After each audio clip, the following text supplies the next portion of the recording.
Un écrin d'exotisme à tout juste 20 km de Royan. Loin, bien loin des tropiques.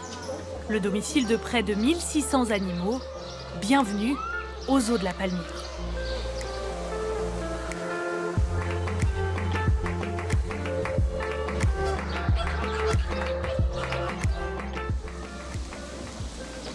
« 8 heures. Le parc est encore fermé, mais Thierry le vétérinaire est déjà sur le pied de guerre.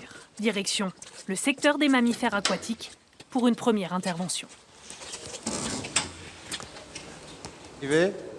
Allez. Alors elle n'est pas contente. Après anesthésie, Piula, une otarie de 24 ans, va avoir droit à une séance de détartrage. Voilà.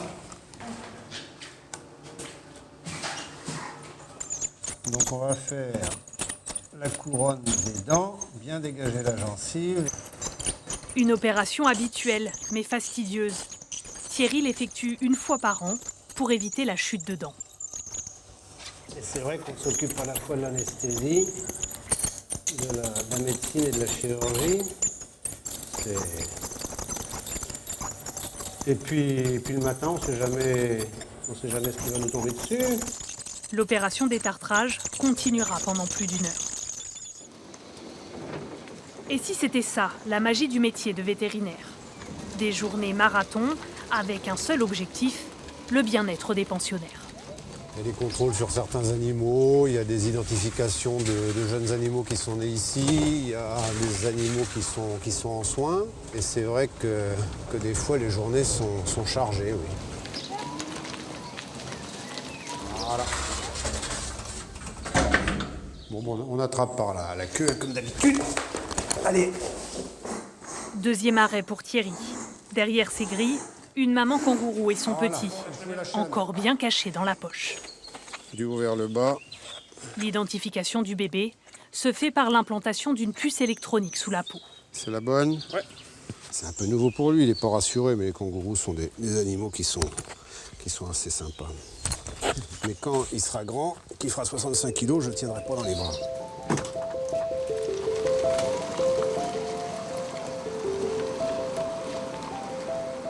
Vous l'avez vu, s'occuper des 1600 animaux du parc n'est pas de tout repos, c'est un travail à plein temps et certains individus nécessitent une attention particulière, ce sont les nouveau-nés. Il y en a entre 200 et 250 chaque année, toutes espèces confondues.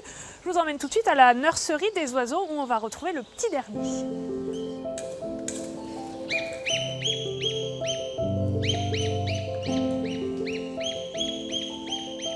Et pour nous parler du petit nouveau, le dernier arrivé, on rejoint Maxime. Bonjour Maxime. Bonjour. Alors il est où ce petit? Alors là, on se trouve devant une petite cigogne blanche qui a 14 jours, qui est née après 33 jours d'incubation.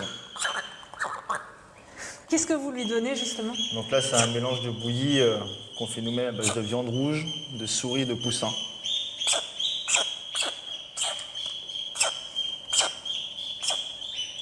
Qu'est-ce que ça fait pour un soigneur justement d'être là au début jusqu'à cette période de sevrage où vous la relâchez, vous la remettez avec les autres?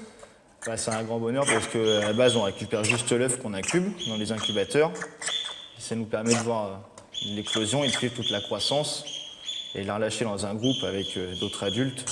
C'est vraiment la fierté du travail.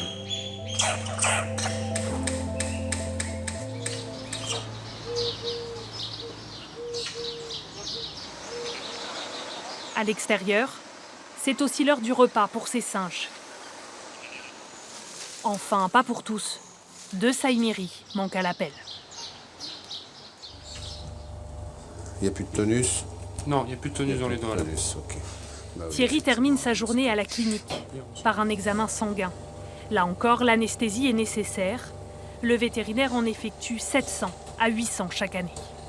On va fournir du sang à une équipe de chercheurs qui travaillent sur la toxoplasmose. On essaye de mettre au niveau des parcs zoologiques avec des chercheurs dans des universités, des facultés de médecine, des universités, de mettre au point un vaccin. Une dernière manipulation pour voir si tout va bien. Les dents sont usées, hein. C'est un animal qui a quand même 18 ans. Et le saïmiri se réveille déjà tout doucement. Thierry et son équipe, eux, sont déjà repartis pour une autre intervention.